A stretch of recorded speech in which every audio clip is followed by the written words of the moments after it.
name is Mitchell Blake. My Muslim name is Amin Mubarak. I converted to Islam about 6 years ago. Inshallah, this will be my 7th Ramadan. I would like to say that I would like my face to be shown in this interview because it's very important that people are able to look at the eyes of the person and be able to understand and inshallah some nur will be shown in the face and that people can understand there really has been some changes.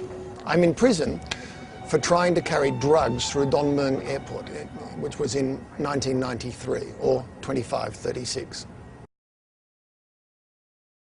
I've been here for 17 years. This will be my 18th year. My life before Islam was very unhappy. I was the sort of person that was always trying to fulfill an emptiness in myself, and of course that cannot be filled no matter whether you purchase more possessions or whatever you try to do. The emptiness will not be filled. And so basically my life was very empty before Islam. Why I converted to Islam? I was in a situation where I had decided to die. I had decided that I could no longer continue to live the way that I was living. It was an empty existence. It was of no value. I was of no value to anybody or myself, and had decided quite simply that it was the end.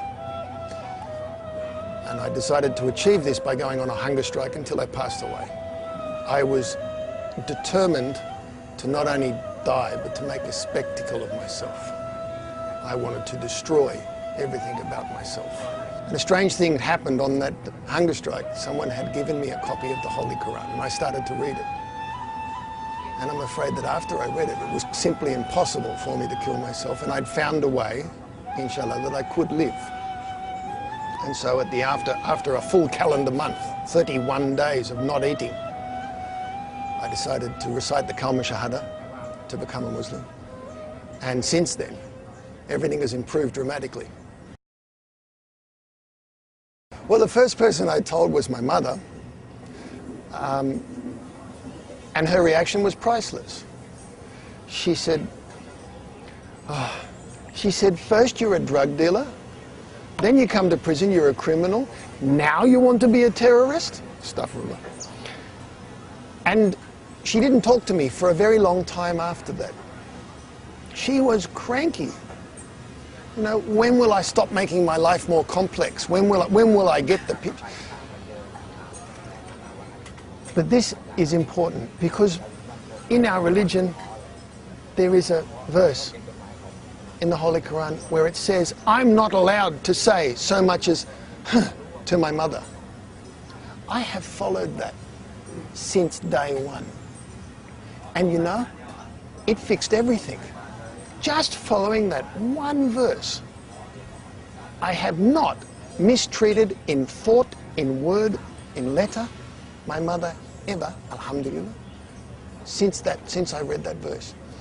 The power of that alone, you can't have a one-sided fight. You can't have a one-sided argument. My mother fought and fought and fought against this. And then one day, she got on a plane, she flew here to Thailand, and she looked at me. And she said, you're happy. I said, yes, I'm happy. She said, you haven't been happy since you were 3 years old. I was a happy child when I was 3. I was very good. Everything went bad after that. But I was a happy child. And she said, your face looks like you're 3. Your face looks like the joy that you had inside yourself when you were a little boy. I said, it's the same. And since that time, now when my mother writes to me, she says, are you performing your prayers? If I don't pray when I get home, I will be in trouble from my own mother. My job is to tell her about our religion and to be the example of our religion in my family. And inshallah, by that path, who knows? Whether someone becomes a Muslim or not is up to Allah subhanahu wa ta'ala, not up to us. Our job is to tell them what it's like. And I hope to be able to do that. It's very simple. Nabi Isa, Jesus was there. Nabi Musa, Moses was there. Every person that appears in the Bible was there. But now suddenly everything made sense because Jesus was not the Son of God, he was a man, he was a prophet of Allah. And that made sense to me. But suddenly I'm reading the Quran, this makes sense. This is how it should be, this is the truth. I guess, and that's the only way I can describe it, you know when you read the truth. And it just hit me, this is correct. And suddenly, look at this. This is what I should have been told in the beginning. You know. And you know, that's an important point.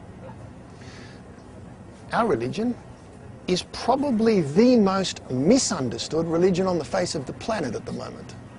And that's our fault. That is not the fault of the people who don't understand. That's not the fault of the people that are getting the CNN or the Time magazine version of Islam. That's our fault. I had never been told anything about Islam other than that it was dangerous. Astaghfirullah. Dangerous? Alhamdulillah. Dawah should be pursued extensively. We have to find a way to communicate with these people. Even if we don't convert them, let them understand the difference between you and us is very little. I think our path is superior, and I'd like to tell people about it.